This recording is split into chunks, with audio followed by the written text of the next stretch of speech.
எதற்காக அழைக்கப்பட்டும் இருக்கிறீர்கள்? அதுக்கு முந்தின வசனத்தை வாசித்தா புரிஞ்சிடணும். நீங்கள் குற்றம் செய்து அடிக்கப்படும் போது பொறுமையோடு சகித்தால் அதனால் என்ன கீர்த்தி உண்டு? நீங்கள் நன்மை செய்து பாடுபடும் போது பொறுமையோடு சகித்தால் அதுவே தேவனுக்கு முன்பாய் பிரீதியாய் இருக்கும். தப்பு செஞ்சு அடி வாங்கிட்டு இருக்கப்போ நான் பொறுமையாக சகிக்கிறேன்னு சொன்னால் என்ன பிரயோஜனன்றாரு. நீ தப்பு செஞ்சதுனால தானே அடி வாங்குற. அப்போது வெறும் நீ தப்பு செஞ்சு அடி வாங்குறப்போ பொறுமையாக இருந்தால் பத்தாது. என்ன சொல்கிறார் அடுத்தது? நீங்கள் நன்மை செய்து பாடுபடும்போது பொறுமையோட சகித்தால் அதுவே தேவனுக்கு முன்பாக பிரீதியாக இருக்கும்.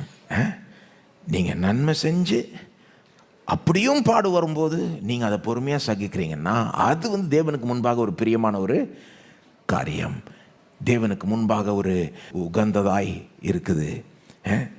இதற்காக நீங்கள் அழைக்கப்பட்டும் இருக்கிறீர்கள். என்ன அர்த்தம்? எப்படிப்பட்ட வாழ்க்கைக்கு நாம் அழைக்கப்பட்டிருக்கிறோம்? நன்மை செய்கிற ஒரு வாழ்க்கை. நம்மளை பாவத்தை மன்னித்து கழுவி சுத்தமாக்குனது மட்டும் இல்லை, நம்மளை மாற்றி நன்மை செய்கிறவர்களாக தேவன் மாற்றுகிறார். அதாவது இயேசுவை போல மாற்றிக்கிட்டு வருகிறார்.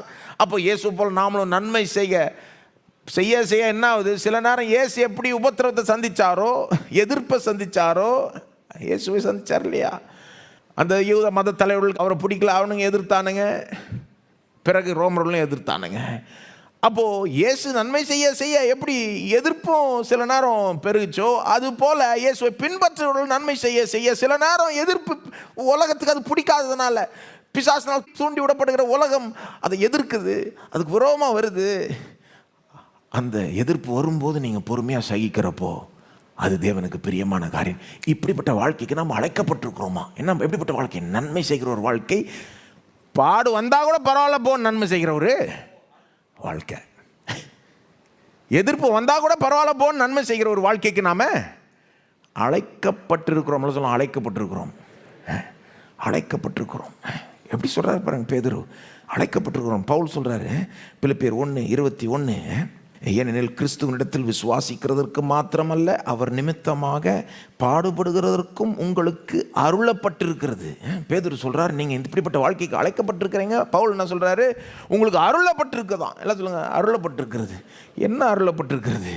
கிறிஸ்துவனிடத்தில் விசுவாசிக்கிறதுக்கு மாத்திரமல்ல அவர் நிமித்தமாய் பாடுபடுகிறதற்கும் உங்களுக்கு அருளப்பட்டிருக்கிறது. ரொம்ப ஓவராக இருக்குது. அருளப்பட்டிருக்கிறது தான் கிருபையாக கொடுக்கப்பட்டிருக்குது. It has been granted. இது ஒரு ஸ்லாக்கியன்றாரு. கிறிஸ்துவ நிமித்தமாக பாடுபடுறது உனக்கு ஸ்லாக்கியமாக கொடுக்கப்பட்டிருக்கு. பாருங்க, புதிய